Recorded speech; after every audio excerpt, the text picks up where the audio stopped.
আসসালামু আলাইকুম, কেমন আছেন সবাই? আল্লাহর মতো আপনাদের তো আমি অনেক ভালো আছি। আর আমার ভিডিও যদি আপনাদের ভালো লেগে থাকে তো অবশ্যই একটা লাইক কমেন্ট শেয়ার করবেন আর আমাকে বেশি বেশি সাপোর্ট করবেন, আমার পাশে থাকবেন। তো আজকে দুপুরে কি রান্না করব সেটাই আপনাদের সাথে শেয়ার করি। তেমন কিছু করব না, গরিবের খানা পিনা যা হয় তাই। তো চলেন, এখানে আমি সব কিছু কেটে রেডি করে নিয়েছি। আর রেডি করা থাকলে রান্না করতে অতটা সময় লাগে না। আর এতটাই গরম পড়েছে যে রান্নাঘরে টেকাটাই মুশকিল। তো এখানে আমি বেশি কিছু করব না, আমি এর জন্য সবজি আর এখানে মাছ নিয়েছি। চলেন রান্না করতে করতে শেয়ার করি আছে কী রান্না করব। তো এখানে আমি মেয়ের জন্য সবজিটা আগে বসিয়ে দিব। আমি সবজিটা একটু বেশি করে করব, কারণ 2 দিন যেন চলে যায়। কারণ প্রতিদিনই সবজি রুটি এটাও কিন্তু একটা বাড়তি কাজ। তেলটা গরম হয়ে গেছে, এর ভিতরে একটু রসুন কুচি দিয়ে দিলাম। রসুনটা একটু হালকা ভেজে এর ভিতর দিয়ে দিব আমি তেজপাতাটা নেড়ে চেড়ে দিয়ে দেবো একটু জিরা, গোটা জিরা না, পাঁচফোড়ন দিয়ে একটু নেড়ে চেড়ে দিয়ে দিলাম পেঁয়াজটা ভেজে নিয়ে দিয়ে দিব এখন সবজি কেটে রাখা সবজিটা। এর ভিতরে আমি অতটা মশলা ব্যবহার করব না, এখানে অল্প একটু আদা রসুন বাটা দিয়েছি, পরিমাণ মতো লবণ। এখানে আমি হলুদ ব্যবহার করব না, কারণ সবজিতে হলুদ দিলে দেখা যায় ওর বাবাও খেতে চায় না, ও খেতে চায় না কেন না জানি না। তো যাই হোক, এখানে সবজিটা প্রায় হওয়ার মধ্যে ওই চুলায় আমি সবজিটা দিয়ে এখানে আমি মুরগিটা বসিয়ে দিব। মুরগি বলতে গেলে মুরগির হাড় গিলাই এগুলো ছিল, কারণ এগুলো অনেক দিন হলো জমে আছে। তো ভাবলাম কি করব, তো আজকে ভাবলাম আলু দিয়ে এটা রান্না করে ফেলি। তো ছোট ছোট করে আলু পিস করে নিয়েছি, আলু দিয়েই হাড় গিলাগুলো রান্না করব। তো এখানে আমি গোটা গরম মশলা, পেঁয়াজ এগুলো একটু ভেজে নিচ্ছি। ভেজে নিয়ে আমি এখানে বাটা মশলা দিয়ে দিলাম, আদা রসুন আর জিরা বাটা। এগুলো একটু নেড়ে চেড়ে নিয়ে আমি এর ভেতরে দিয়ে দেবো এখন হলুদের গুঁড়া, মরিচের গুঁড়া, পরিমাণ মতো লবণ আর ধনিয়া গুঁড়া। এগুলো দিয়ে এখন আমি মশলাটাকে একটু ভালো করে কষিয়ে নিব।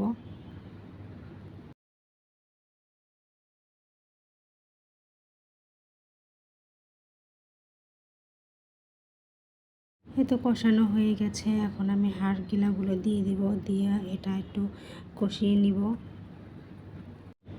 ঢেকে দিলাম একটু কষানোর জন্য। আর এখানে কিন্তু সবজিটা হয়ে গেছে, সবজিটা একটু নেড়ে চেড়ে এখানে আমি সবজিটা নামিয়ে নিব।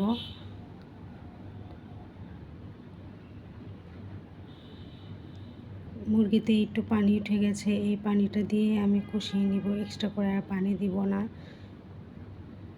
তো মুরগিটা কিন্তু কষানো হয়ে গেছে, এখানে আমি সেই ছোট ছোট পিস করে আলু করে রেখেছিলাম সেগুলো দিয়ে দিলাম। একটু আলুটা দিয়ে নেড়ে চেড়ে ঝোল দিয়ে দিব। তো এখানে আমি ঝোলের জন্য পানি দিয়ে দিয়েছি, এটাও আমি ওই চুলায় বসিয়ে দিব, দিয়ে এই চুলায় আমি মাছটা রান্না করব।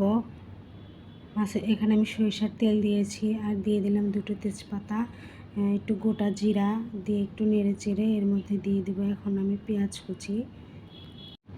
কুচিটা দিলাম। এখন পেঁয়াজটাকে একটু ভেজে নিব।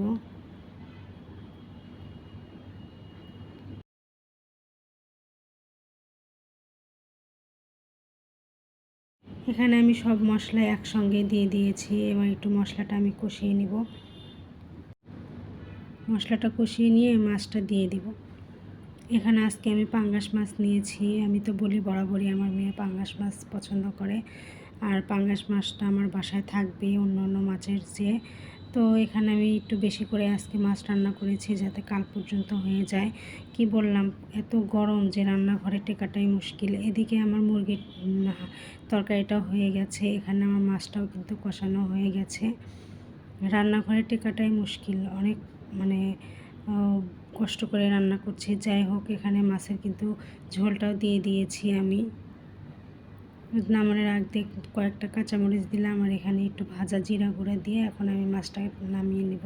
মাছটাও হয়ে গেছে, যেহেতু আজকে আমি ডাল রান্না করিনি তো একটু মাছে একটু ঝোলটা রাখলাম, না হলে এতটা ঝোল রাখতাম না, আর একটু ঝোলটা কমিয়ে নিতাম।